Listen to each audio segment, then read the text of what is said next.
ಇದ್ವಿ ಮೇಡಮ್, ನಾವು ಅವಾಗಲಿಂದ ಕಾಯ್ತಾ ಇದ್ದೀವಿ, 10ವರೆಯಿಂದ ಕಾಯ್ತಾ ಇದ್ದೀವಿ, ಆನ್ಸರ್ ಮಾಡ್ತೀನಿ ಅಂದ್ರಿ, ದುಡ್ಡು ಕೊಡ್ತೀನಿ ಅಂತ ಕರೆದ್ರಿ, ಕೊಡ್ಬನ್ನಿ ಮೇಡಮ್ ಅಂತ ಕರೆದ್ವಿ.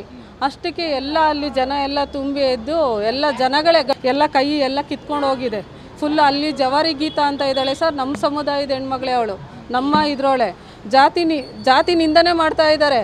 ಅವ್ರ ಕಡೆಗೆ ಸಪೋರ್ಟ್ ಆಗಿ ಅವಳು ಫುಲ್ಲು ನಮ್ಮನ್ನು ಇದು ರಘು ಲಗ್ಗೆರೆ ರಘು ಅನ್ನೋರು, ಜವಾರಿ ಗೀತಾ ಅನ್ನೋರು ಸಿಕ್ಕಾಬಟ್ಟೆ ನಮ್ಮನ್ನು ಕೆಟ್ಟದಾಗಿ ನಡೆಸ್ಕೊಂಡಿದ್ದಾರೆ ಸರ್. ತಳ್ಳೋದು ನೂಕೋದು ಎಲ್ಲ ಮಾಡಿದ್ದಾರೆ, ಎಲ್ಲ ಪಬ್ಲಿಕ್ ಆಗಿದೆ ಸರ್. ನೋಡಿ ಸರ್, ಬೇಕಾದ್ರೆ ಇಲ್ಲ ಸರ್, ತಗೊಳ್ಳಿಲ್ಲ ಅವರು ಕಂಪ್ಲೇಂಟು. ಅವರು ಅಲ್ಲಿ ನಮ್ಮನ್ನೆಲ್ಲ ಅಲ್ಲಿ ಪೊಲೀಸವ್ರನ್ನೆಲ್ಲ ಕರೆದು ತಳ್ಳಿ ನೂಗಿಸಿ ಎಲ್ಲ ಮಾಡಿದ್ದು, ಜೊತೆಗೆ ಅಲ್ಲಿ ಜನಗಳು ಕೂಡ ನಮ್ಮ ಸಮಾಜಕ್ಕೆ ಇದು ಮಾಡೋಕ್ಕೆ ಬರ್ತಿದ್ದೀರಾ ಅಂತ ಅಂದ್ಬಿಟ್ಟು ಇದು ಮಾಡಿದ್ದು.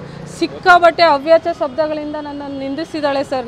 ಇದ್ವಿ ಮೇಡಮ್, ನಾವು ಅವಾಗಲಿಂದ ಕಾಯ್ತಾ ಇದ್ದೀವಿ, 10ವರೆಯಿಂದ ಕಾಯ್ತಾ ಇದ್ದೀವಿ, ಆನ್ಸರ್ ಮಾಡ್ತೀನಿ ಅಂದ್ರಿ, ದುಡ್ಡು ಕೊಡ್ತೀನಿ ಅಂತ ಕರೆದ್ರಿ, ಕೊಡ್ಬನ್ನಿ ಮೇಡಮ್ ಅಂತ ಕರೆದ್ವಿ.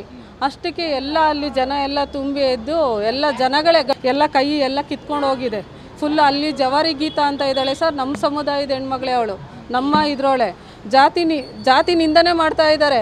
ಅವ್ರ ಕಡೆಗೆ ಸಪೋರ್ಟ್ ಆಗಿ ಅವಳು ಫುಲ್ಲು ನಮ್ಮನ್ನು ಇದು ರಘು ಲಗ್ಗೆರೆ ರಘು ಅನ್ನೋರು, ಜವಾರಿ ಗೀತಾ ಅನ್ನೋರು ಸಿಕ್ಕಾಬಟ್ಟೆ ನಮ್ಮನ್ನು ಕೆಟ್ಟದಾಗಿ ನಡೆಸ್ಕೊಂಡಿದ್ದಾರೆ ಸರ್. ತಳ್ಳೋದು ನೂಕೋದು ಎಲ್ಲ ಮಾಡಿದ್ದಾರೆ, ಎಲ್ಲ ಪಬ್ಲಿಕ್ ಆಗಿದೆ ಸರ್. ನೋಡಿ ಸರ್, ಬೇಕಾದ್ರೆ ಇಲ್ಲ ಸರ್, ತಗೊಳ್ಳಿಲ್ಲ ಅವರು ಕಂಪ್ಲೇಂಟು. ಅವರು ಅಲ್ಲಿ ನಮ್ಮನ್ನೆಲ್ಲ ಅಲ್ಲಿ ಪೊಲೀಸವ್ರನ್ನೆಲ್ಲ ಕರೆದು ತಳ್ಳಿ ನೂಗಿಸಿ ಎಲ್ಲ ಮಾಡಿದ್ದು, ಜೊತೆಗೆ ಅಲ್ಲಿ ಜನಗಳು ಕೂಡ ನಮ್ಮ ಸಮಾಜಕ್ಕೆ ಇದು ಮಾಡೋಕ್ಕೆ ಬರ್ತಿದ್ದೀರಾ ಅಂತ ಅಂದ್ಬಿಟ್ಟು ಇದು ಮಾಡಿದ್ದು.